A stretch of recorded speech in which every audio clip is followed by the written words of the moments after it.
सोने की बढ़ती कीमत का अर्थव्यवस्था पर क्या असर है? असर पॉजिटिव है या निगेटिव? इस बात पर हर तरफ हो रही है बहस। लेकिन क्या सोने की बढ़ती कीमत का पॉजिटिव असर मार्केट और अर्थव्यवस्था के किसी और सेक्टर पर भी हो रहा है? नहीं, मैं यहां गोल्ड इन्वेस्टर्स की बात नहीं कर रहा हूं जिन्होंने सोने में खूब बनाया है सोना और चांदी, और ना ही उन आम इंडियंस की बात कर रहा हूं जो ट्रेडिशनली सबसे ज्यादा निवेश सोने में ही करते रहते हैं और आज अचानक से उनका नेटवर्थ बढ़ गया है। लेकिन क्या सोने की बढ़ती कीमत स्टॉक मार्केट के लिए भी अच्छी खबर हो सकती है? इन्वेस्टर्स का पैसा आज स्टॉक मार्केट से निकलकर भले ही गोल्ड में पार्क होने लगा हो, और फाइनेंशियल मार्केट में तो इस वजह से है मायूसी, लेकिन सोने की यह बढ़ती कीमत कुछ चुनिंदा स्टॉक्स के लिए मुस्कुराहट का सबब बन रही है, और साथ ही सोने के रिकॉर्ड उछाल के बीच कर्ज लेने और कर्ज देने वाले दोनों के लिए विन विन सिचुएशन बन गया है। आखिर क्या है सोने के बढ़ते भाव का बाजार के दूसरे स्टेक होल्डर्स के लिए कनेक्शन, और क्यों कुछ चुनिंदा स्टॉक्स भी चाहते हैं कि गोल्ड का असेट वैल्यू स्टॉक मार्केट से भी ज्यादा बना रहे?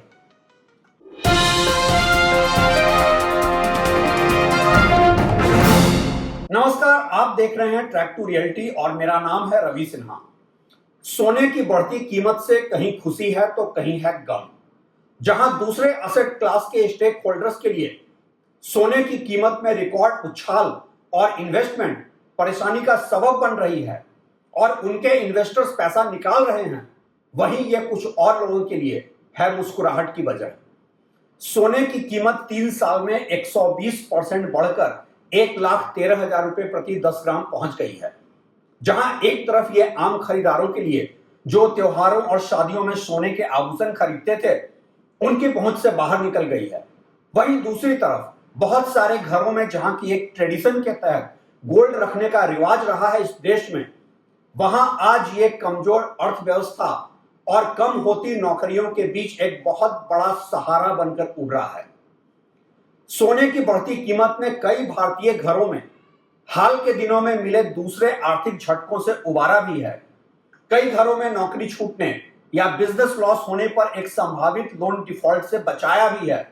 वहीं कई घरों में सोने की बढ़ती कीमत अब उन्हें जरूरत पड़ने पर ज्यादा कर्ज के लिए एलिजिबल बना रही है, और साथ साथ इससे बढ़ रहा है बैंक्स और NBFCs, non banking financial companies का प्रॉफिट मार्जिन भी। ये लोग हैं गोल्ड प्राइस बढ़ने के सबसे बड़े फायदेमंद। अर्थव्यवस्था के लिए क्या है सोने की बढ़ती कीमत का असर, वो एक अलग ही बहस का विषय है। लेकिन कुछ लोगों के लिए सोने की बढ़ती कीमत मुस्कुराहट का सबब बन रही है। मार्केट के ज्यादातर विश्लेषक अब लगे हैं ये डेटा दिखाने कि सोने की जितनी बढ़ रही है कीमत, उतनी ही तेजी का असर सीधा गोल्ड लोन एनबीएफसी पर दिख रहा है। गोल्ड लोन में डील करने वाली दो सबसे बड़ी कंपनीज मनप्पुरम फाइनेंस और मुथूट फाइनेंस, दोनों कंपनियां इसकी सबसे बड़ी बेनिफिशियरी हैं जो मजबूत ग्रोथ दिखा रही हैं जब से ही सोने की कीमत में आया है उछाल। ऐसा कोई पहली बार नहीं हुआ है। कोविड के बाद भी जब अर्थव्यवस्था पर संकट के बादल गहराए थे तब भी ऐसा ही ट्रेंड देखा गया था। इसलिए विश्लेषक कहते हैं कि सोने को अनिश्चितता और अस्थिरता पसंद है। अब बेन कैपिटल के निवेश और त्योहारों की बढ़ती डिमांड से इन कंपनियों के शेयरों में अभी और तेजी की उम्मीद है।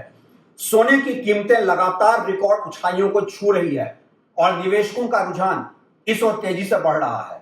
भारतीय बाजार में गोल्ड ने पिछले 3 वर्षों में 120% का रिटर्न दिया है, जबकि निफ्टी इंडेक्स इस अवधि में महज 50% चढ़ा है। इस साल जहां निफ्टी का रिटर्न ऑन इन्वेस्टमेंट माइनस में रहा है, वहीं गोल्ड का रिटर्न ऑन इन्वेस्टमेंट है 40%। इस जबरदस्त तेजी का असर शेयर बाजार पर भी साफ दिख रहा है।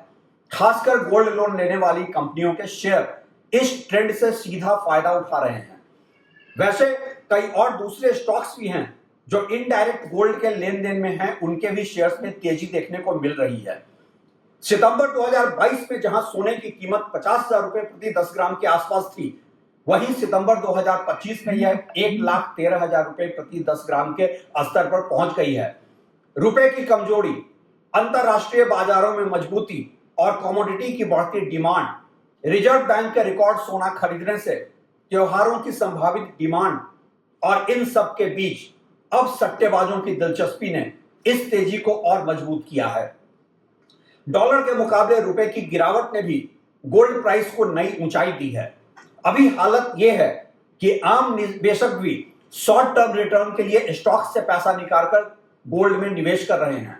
गोल्ड अचानक से ही शॉर्ट टर्म ट्रेडिंग कमोडिटी बन गया है, न सिर्फ सीजन इन्वेस्टर्स के लिए बल्कि उन औसत भारतीयों के लिए भी जो स्टॉक मार्केट में कल तक एक्टिवली ट्रेडिंग कर रहे थे।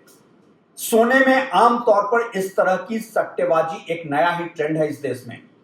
हालांकि लॉन्ग टर्म में यह ट्रेंड कितना बना रहेगा इस पर एनालिस्ट बटे हुए हैं, लेकिन इतना तो सभी मानते हैं कि एक अनिश्चितता वाली अर्थव्यवस्था और जियोपॉलिटिकल टेंशन में सोना आज सबसे सेफ असेट है सभी देशों के लिए, और खासकर किसी संभावित असेट बबल बर्स्ट में सबसे सेफ असेट भी है। और इसलिए भी गोल्ड से जुड़े बिजनेस मॉडल पर काम करने वाली कंपनियों के शेयरों में तेजी आने लगी है। मनप्पुरम फाइनेंस भारत की प्रमुख एनबीएफसी कंपनी है जो गोल्ड लोन कारोबार में एक्सपर्टीज रखती है। सोने की कीमत बढ़ने पर गिरवी रखे गए सोने का मूल्य भी बढ़ जाता है। इससे ग्राहक ज्यादा लोन ले सकते हैं और कंपनी का बिजनेस तेजी से बढ़ता है। पिछले साल कंपनी को बड़ा झटका तब लगा जब आरबीआई ने उसकी माइक्रो फाइनेंस सब्सिडियरी पर प्रतिबंध लगा दिया था। इससे बुरी तरह से एनपीए बढ़े और प्रॉफिट पर असर पड़ा। हालांकि जनवरी 2025 में यह पाबंदी हटा ली गई। अब गोल्ड प्राइस में तेजी और नए निवेशकों की दिलचस्पी से कंपनी के शेयरों में पॉजिटिव सेंटीमेंट बन गया है। बाजार में हलचल और भी बढ़ गई जब खबर आई कि बेन कैपिटल इस कंपनी में 4,385 करोड़ रुपए का निवेश करने जा रही है। इस निवेश से न केवल कंपनी की बैलेंस शीट मजबूत होगी बल्कि इसकी ग्रोथ स्टोरी को भी नया मोमेंटम मिलेगा। वहीं एक और शेयर है मुथूट फाइनेंस, जो है भारत की सबसे बड़ी gold loan NBFC. Muthoot finance gold loan segment की सबसे बड़ी कंपनी है। इसकी जड़ें बहुत गहरी हैं और दक्षिण भारत, खासकर केरल में कंपनी ने दशकों में भरोसा कायम किया है। आरबीआई की नई गाइडलाइन के बावजूद कंपनी की ग्रोथ मजबूत बनी हुई है। मैनेजमेंट का कहना है कि इस साल असेट अंडर मैनेजमेंट में 20% से ज्यादा की वृद्धि हो सकती है। पिछले साल यह 40% की ग्रोथ दर्ज कर चुका है। कंपनी की नेट इंटरेस्ट मार्जिन गाइडेंस 5.5% से 6% पर बनी हुई है, जो इसे स्थिर आय सुनिश्चित करती है। हाल ही में कंपनी ने $600 मिलियन का विदेशी फंडिंग एक्सटर्नल कॉमर्शियल बोरोइंग भी जुटाया है। इसका असर आने वाले तिमाहियों में दिखने लगेगा। ये तो हुई इन दो कंपनियों की बात और इनके बढ़ते मुनाफे के हालात।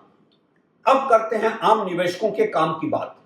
जब गोल्ड प्राइस में उछाल ने गोल्ड लोन एनबीएफसी को सीधा लाभ पहुंचाया है और निवेशक अब इन कंपनियों को अपनी वॉच लिस्ट में रख रहे हैं, तो क्या होगा इसका असर मार्केट पर? अगर सोने का ट्रेंड ऐसे ही पॉजिटिव बना रहा तो मनप्पुरम फाइनेंस और मुथूट फाइनेंस दोनों के शेयरों में और तेजी देखने को मिल सकती है।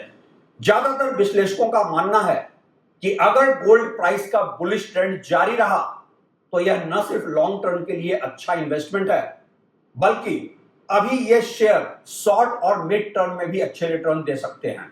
लेकिन सोने को ज्वेलरी के तौर पर खरीदने की सलाह कोई भी एक्सपर्ट नहीं दे रहे हैं। सोने के आभूषण अपनी मिलावट और ट्रांजैक्शन कॉस्ट की वजह से उतना मुनाफा नहीं दे पाते हैं। हालांकि इन सब के बीच अभी गोल्ड के प्राइस ट्रेंड को दूसरे एसेट क्लास के लिए एक खतरे की घंटी के तौर पर भी देखा जा रहा है, और वो दूसरे एसेट क्लास के स्टेक होल्डर्स हैं ज्यादा ही ऑर्गेनाइज्ड, और शायद इसलिए गोल्ड प्राइस के क्रैश की खबरें भी यहां वहां से प्लांट की जा रही हैं। सोने की कीमत में 40% तक की गिरावट की खबरें आपने भी देखी सुनी होंगी। कौन है इसके पीछे और क्या चल रहा है पूरा खेल, ये जानने के लिए इंतजार कीजिए मेरे अगले वीडियो का, जो करेगा एक्सपोज कि कैसे दूसरे एसेट क्लास के स्टेक होल्डर्स, चाहे प्रॉपर्टी हो या फाइनेंशियल प्रोडक्ट, मार्केट में अपना नैरेटिव कर रहे हैं तैयार सोने के एक बुलिश ट्रेंड के खिलाफ। अभी के लिए दीजिए इजाजत। शुक्रिया।